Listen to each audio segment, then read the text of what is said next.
What's up everyone, welcome back to the channel. Once again, another SWI still worth a video. After the first couple ones I've been doing this year, I realized how corny SWI sounds, so I might switch it up and say still worth the video, I don't know. But we're going to be looking at another awesome iPhone, and every comment I've gotten since the first SWI of this year has been telling me to review this phone. And guys, I'm reviewing all the phones. However, if you have a specific one you want to see, or even an iPad or tablet or whatever, game console, whatever, let me know in the comment section below and I'll try my best to get it and see how it holds up in 2020.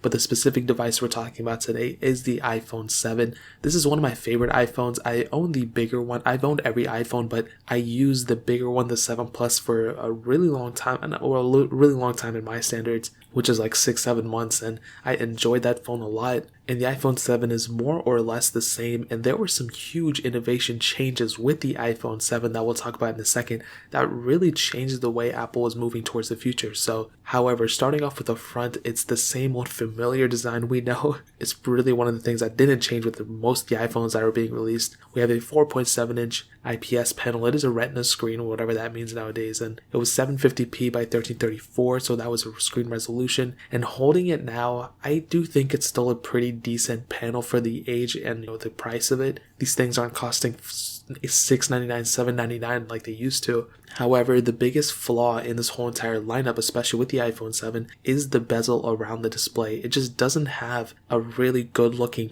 body anymore, in a lot of people's opinions, including mine. There's a lot of bezel on it. It's still a completely usable phone. The screen itself is good and everything, but when you have a phone with that much bezel, no matter how fast the phone is, no matter how great the screen is, the phone will pretty much always be, it'll at least look outdated, you know what I mean? So even if it has the fastest processor and stuff, it just doesn't look like an iPhone 11. It just doesn't look like a Galaxy S10. So those are the kind of issues that we have with this phone and a lot of other phones that are around this price range and around this time frame that was released. We have a home button on the bottom that actually has Touch ID too. And the cool thing is with the iPhone 7 is that they went away from the actual physical home button and instead they went with like more of a software button. It's still a button that you can replace and stuff, but they made it even harder for you to actually replace the screen for yourself and actually maintain that Touch ID. So in one of my iPhone 7s, I actually don't have a working home button because the screen was replaced. And when you replace that screen, the full LCD and everything, your home button and Touch ID stop working, which is a huge problem with this phone. With the previous versions like the 6S and the 6,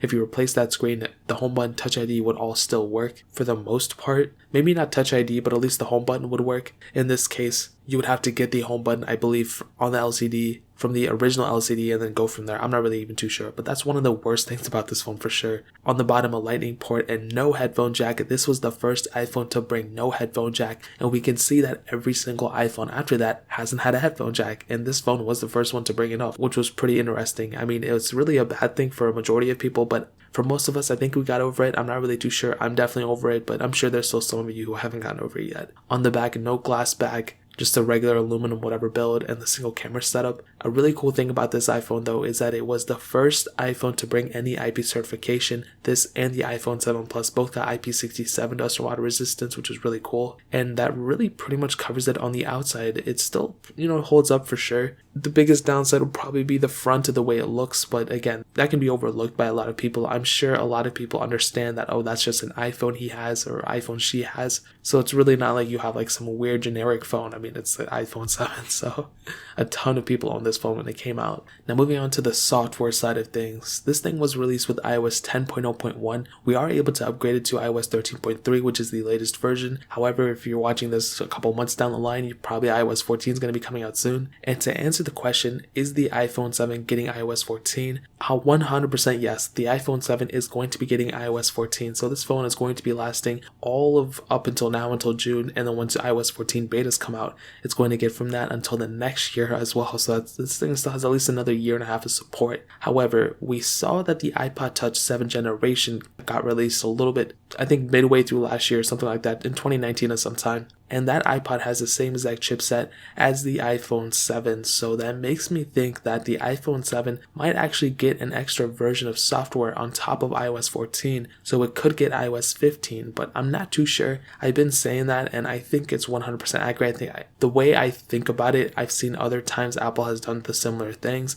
and push updates just like that, so I think Apple would probably push the iPhone 7 to get iOS 15. I'm not 100% sure though, so I could be totally wrong or whatever, but if I had to say it, I think the iPhone 7 is going to be getting up to iOS 15 as well. So this thing's going to be lasting a long time. Even if it doesn't, software updates are still coming out for it, which is a really good thing. And speaking about the software, now this mostly has to do with the hardware, but a jailbreak came out, an indefinite jailbreak came out, so the iPhone 7 can be on any version of software, iOS 12, iOS 16, or whatever the case is. And you will still be able to jailbreak it using the checkra1n jailbreak, which is a humongous movement in the jailbreaking community, and you can get so many tweaks, so many features. I have a tutorial on how to jailbreak on my channel if you have an iPhone 7 you want to watch it or whatever, but you can literally get way more features on a jailbroken iPhone 7 than you can on like a stock iPhone 11, which is pretty insane. So if you're into it, that's a humongous asset for the iPhone 7. Whether you want to jailbreak it or not, you still have that capability, which is a really cool thing that the iPhone 7 has,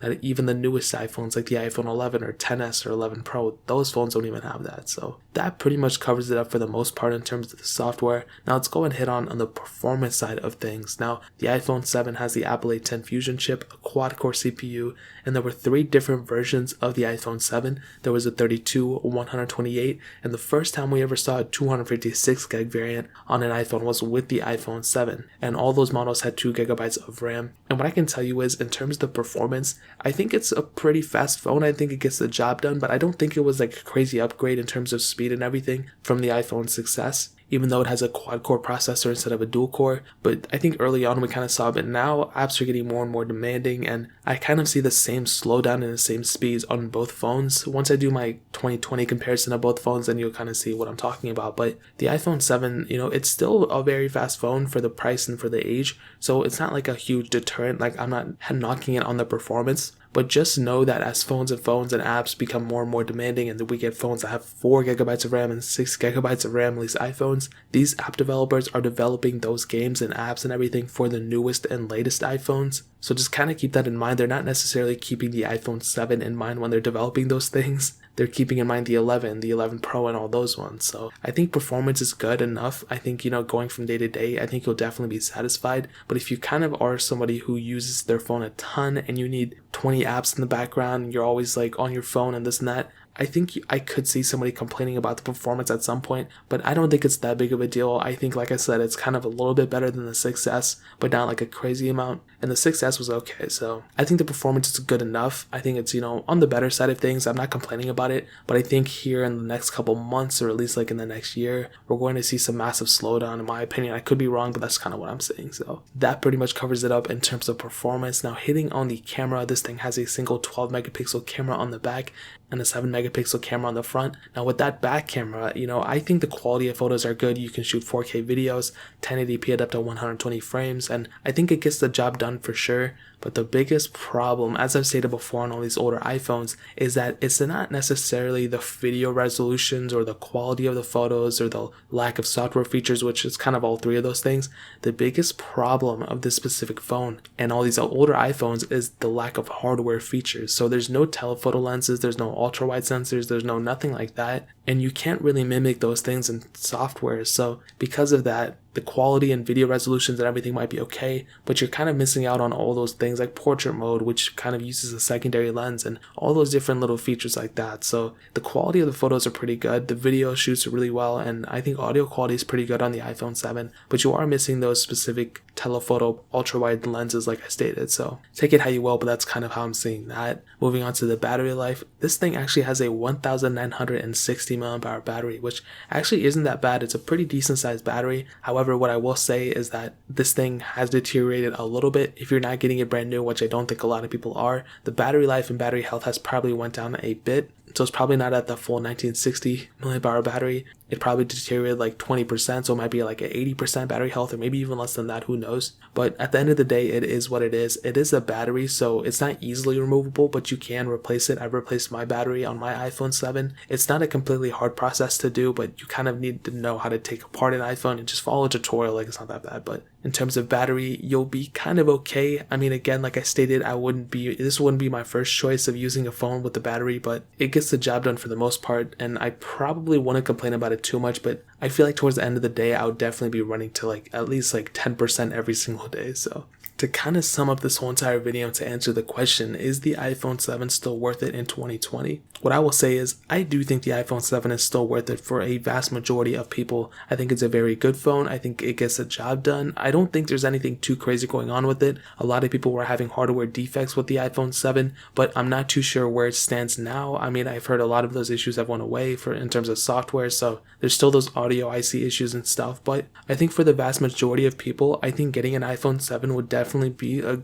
decent choice. But I will say, if you can spend a little bit more money, I would probably recommend getting a used iPhone 10 or even a used iPhone 8. Those phones will definitely do you more justice, and I think it will definitely get you further and have better performance than the iPhone 7. There's less problems with those phones overall too, so I would probably recommend going that route. But I think a used iPhone 7 will probably get you, a couple years out of an iPhone for sure. So if you want to get them for the cheapest prices, eBay is probably the best way to go. But I'll find the cheapest certified refurbished ones I found on Amazon, and I'll link it down in the description below so you guys can get them from there, and I'll support the channel at the same time. But that is pretty much it. If you guys have any other questions or anything, leave it down in the comment section as well. Hit that like button, that would mean so much, but definitely hit that subscribe button. Every single subscriber that we get really does count, so it means so much if you guys could hit that. Also, check out the other links down in the description as well. My Twitter, my Instagram, my second channel. All those links are linked down below. I'd really appreciate if you guys could check it out. But more importantly than everything else, I love every single one of you guys. Hopefully I'll catch you guys in the next video. Peace out till then.